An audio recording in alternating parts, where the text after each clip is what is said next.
জলের মধ্যে সুজি গুলে এত দুর্দান্ত স্বাদের একটি রেসিপি বানানো যায়, একবার খেলেই দোকান থেকে কিনে খাওয়ার কথা ভুলেই যাবেন। বাড়ির ছোট থেকে বড় সবার দেখবেন ভীষণ পছন্দ হবে। আর এগুলো আপনি একবার বানিয়ে নিয়ে অনেক দিন পর্যন্ত স্টোর করে খেতে পারবেন। খেতে দেখবেন দুর্দান্ত হবে।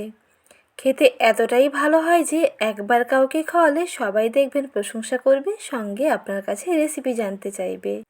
তাহলে আর দেরি না করে আজই বানিয়ে ফেলুন। নমস্কার বন্ধুরা, সাথী কিচেনের নতুন রেসিপিতে আপনাদের সবাইকে স্বাগত জানাই। এই বিস্কুট কিংবা এই সুজির টিফিনগুলো বানিয়ে নিতে প্রথমে এখানে নিয়ে নিয়েছি 1 কাপ সুজি। সুজিগুলোকে ব্লেন্ডারে একটু গুঁড়ো করে নিতে হবে, তাহলে বেশ সুন্দর বিস্কুটগুলো খেতে ভালো লাগবে আর অনেক বেশি খাস্তা মুচমুচে হবে। তার জন্য সুজিগুলোকে ব্লেন্ডারে একটু গুঁড়ো করে নিলে বেটার রেজাল্ট আসবে। সুজিগুলো দেখুন এদিকে গুঁড়ো করে নিয়েছি। এর থেকে কিন্তু একেবারে মিহি পাউডার করে গুঁড়ো করব না, এই রকম করে গুঁড়ো করতে হবে। এখন একটি বড় মিক্সিং বলে সেই সুজির গুঁড়োগুলো নিয়ে নিলাম। এর সঙ্গে মিশিয়ে দেব কিছু উপকরণ, তবে তার আগে এখানে একটা বাটির মধ্যে আমি 3 চামচ নিচ্ছি চিনি। আর চিনিগুলোকে একটু জল দিয়ে গুলিয়ে রাখতে হবে। আর এই চিনি মিশ্রিত জলটা দিয়েই পুরোটা মাখাতে হবে। জলটা জাস্ট ওপর থেকে এরকম দিয়ে দেবেন আর নিচে চিনিগুলো দানা দানা হয়ে থাকবে। এই জল মিশ্রিত অর্থাৎ এই দানা দানা চিনিগুলোকে এর সঙ্গে মেশাতে হবে। তারপরে দেখুন এদিকে সুজির গুঁড়োর সঙ্গে নিয়ে নিচ্ছি ময়দা। যতটা সুজির গুঁড়ো নিয়েছিলাম তার 3 ভাগের 1 ভাগ নিলাম ময়দা। এখানে ময়দার বদলে আটাও অ্যাড করতে পারেন। তারপরে এখানে দেখুন নিয়ে নিচ্ছি ভাজা বাদাম, রোস্টেড চিনে বাদাম দিয়ে দিচ্ছি। এটা ভাজা বাদাম দিলে টেস্টটা বেশি ভালো লাগবে। 1 মুঠো ভাজা বাদাম দিলাম, সঙ্গে দিচ্ছি 2 চামচ গুঁড়ো দুধ। আর দিয়ে দিতে হবে 1 চামচ ঘি। ঘি দিয়ে ভালো করে একসঙ্গে সমস্ত উপকরণগুলোকে মেশাতে হবে। প্রথমে শুকনো উপকরণগুলোকে হাত দিয়ে ভালো করে এরকম ডলে ডলে ময়ম দিয়ে নিতে হবে ঘিয়ের সঙ্গে। ঘিটা ভালোভাবে ময়দা এবং সুজির সঙ্গে ভালো করে মিশিয়ে নিলে এটা বেশ খাস্তা খাস্তা হবে। তাই পরিমাণ মতন ঘি দিয়ে এটাকে ভালো করে মিশিয়ে নেবেন। ঘিয়ের বদলে এখানে আপনারা সাদা তেলও অ্যাড করতে পারেন।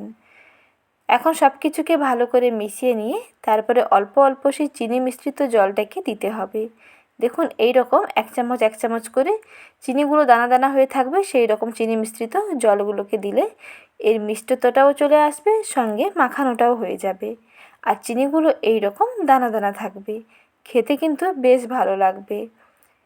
এগুলো ভাজার পরেও দেখবেন চিনিগুলো এইরকম কিছুটা গোটা গোটা থাকবে, তাতে দেখতেও যেমন ভালো লাগে খেতেও তেমন দারুণ লাগে। এইভাবে অল্প অল্প করে জল দিতে হবে আর মাখতে হবে। একসঙ্গে বেশি পরিমাণে জল অ্যাড করবেন না, তাহলে কিন্তু বেশি নরম হয়ে যাবে। তো জলটা এরকম সামান্য সামান্য করে দেবেন, সঙ্গে চিনিগুলোকে দিয়ে দেবেন। চিনিগুলো এরকম গোটা গোটা থাকবে, মুখের মধ্যে চিনিগুলো যখন পড়বে খেতে কিন্তু বেশ ভালো লাগবে। দেখুন এইরকম টাইট করে একটু মাখাতে হবে, একেবারে কিন্তু নরম মাখালে হবে না। টাইট করে মাখিয়ে নিয়েছি। এখন একটু ঢাকনা দিয়ে 5 মিনিট মতন ঢেকে দিচ্ছি। তার আগে অবশ্যই অল্প একটু অংশ নিয়ে এইরকম হাতের মধ্যে একটা গোল্লা পাকিয়ে দেখে নেবেন যে গোল্লা হয়ে যাচ্ছে কি না, তাহলে বাইন্ডিংটাতে বুঝতে পারবেন যে ঠিকঠাক আছে। একটু ঢাকা দেওয়ার কারণে এটা কিন্তু বেশ খাস্তা হবে। যেহেতু সুজি দেওয়া আছে জল কিন্তু একটু টেনে নেবে, তাই প্রথমে একটু নরম লাগলেও পরে ঢাকনা দিয়ে 5 মিনিট রেখে দেওয়ার পরেই দেখবেন এটা সুন্দর শক্ত শক্ত হয়ে যাবে। আর যত টাইট করে মাখবেন তত দেখবেন এটা খাস্তা খাস্তা হবে। আর এটা ভাজার পরেও অনেকদিন পর্যন্ত স্টোর করে খেতে পারবেন। খেতে দেখবেন দারুণ লাগবে, বাড়ির ছোট থেকে বড় সবার দেখবেন ভীষণ পছন্দ হবে। এখন এই রকম অল্প অল্প অংশ নিয়ে প্রথমে একটা করে গোল্লা পাকিয়ে নিচ্ছি। তারপরে একটা বাটি কিংবা একটা স্টিলের গ্লাসের পেছনটা দিয়ে এইভাবে একটু চেপে চেপে বানিয়ে নিতে হবে এই বিস্কিটগুলো। আর অবশ্যই বাটির পেছনে একটু ঘি লাগিয়ে দেবেন, তাহলে দেখুন বাটিতে আর স্টিক করবে না, সহজেই বাটি থেকে ছেড়ে চলে আসবে। আর এটা কিন্তু একেবারে পাতলা করে বানানোর প্রয়োজন নেই, একটু পুরু করে বানাবেন আর সাইডগুলো এইরকম একটু ফাটা ফাটা থাকবে। এতে দেখতেও বেশ ভালো লাগবে, সঙ্গে ভাজার সময়টাও কম লাগবে আর ভেতর থেকে খুব সুন্দর ভাজা হবে, সঙ্গে বেশ খাস্তা এবং মুচমুচে হবে। তার জন্য দেখুন একটা করে বল নিয়ে এইভাবে বাটিটাকে একটু প্রেস করলেই যেমন হয় তেমন করে বানিয়ে নিতে হবে। এছাড়াও আপনারা হাত দিয়েও বানিয়ে নিতে পারেন, সেটাও দেখিয়ে দিচ্ছি।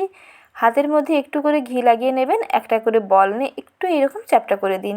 সাইডগুলো দেখুন এরকম ফাটা ফাটা থাকবে, সঙ্গে ওপর থেকে এরকম বাদামগুলো বসে থাকবে। দেখতেও বেশ ভালো লাগবে, সঙ্গে খেতেও কিন্তু দারুণ লাগবে। সুজির এই সমস্ত টিফিনগুলোকে এক এক করে রেডি করে নিয়েছি। এখন একটা প্লেটের মধ্যে নিয়ে নিচ্ছি আর একটু এরকম ফাঁকা ফাঁকা করে রেখে দিচ্ছি, যাতে একটার গায়ে একটা না লেগে যায় কিংবা জড়িয়ে নষ্ট না হয়ে যায়, তার জন্য একটু ফাঁকা ফাঁকা রাখতে হবে। আর চিনিগুলো দেখুন কী সুন্দর গোটা গোটা দানা দানা দেখাচ্ছে, এতে কিন্তু খেতে বেশ ভালো লাগবে। এখন এগুলোকে সাদা তেলের মধ্যে ভেজে নিতে হবে। তেলটাকে মিডিয়াম টু লো আঁচে প্রথমে গরম করে নিয়েছি। গরম তেলের ওপরে এই টিফিনগুলোকে দিয়ে একটু সময় অপেক্ষা করব। যখন একটা সাইডের কালার একটু লালচে হয়ে আসবে তখন অপর সাইডটাকে উল্টাতে হবে। আর সম্পূর্ণ বিস্কিট কিংবা টিফিনগুলোকে ভাজতে হবে একেবারে মিডিয়াম টু লো আঁচে, তাহলে এগুলো বেশ খাস্তা হবে আর কালারটাও সুন্দর হবে, সঙ্গে ভেতর থেকে খুব সুন্দর ভাজাও হবে। তার জন্য একেবারে মিডিয়াম টু লো আঁচে একটুখানি সময় নিয়ে ভাজতে হবে। যখন দেখবেন যে এই রকম কালারটা বেশ সোনালি এসে গেছে তখন এগুলোকে তুলে নিতে হবে তেল থেকে। আর এগুলোকে কিন্তু একেবারে হাই ফ্লেমে ভাজবেন না, তাহলে তাড়াতাড়ি লাল হয়ে যাবে, তবে ভেতর থেকে তেমন একটা মুচমুচে খাস্তা হবে না। তাই একটু মিডিয়াম টু লো আঁচে ভাজতে হবে। সময় নিয়ে ভাজলেই দেখবেন এগুলো বেশ খাস্তা হবে। দেখলেন কত সহজে জলের মধ্যে সুজি গুলে নিয়ে এত দুর্দান্ত স্বাদের একটা টিফিন বানিয়ে নেওয়া যায়।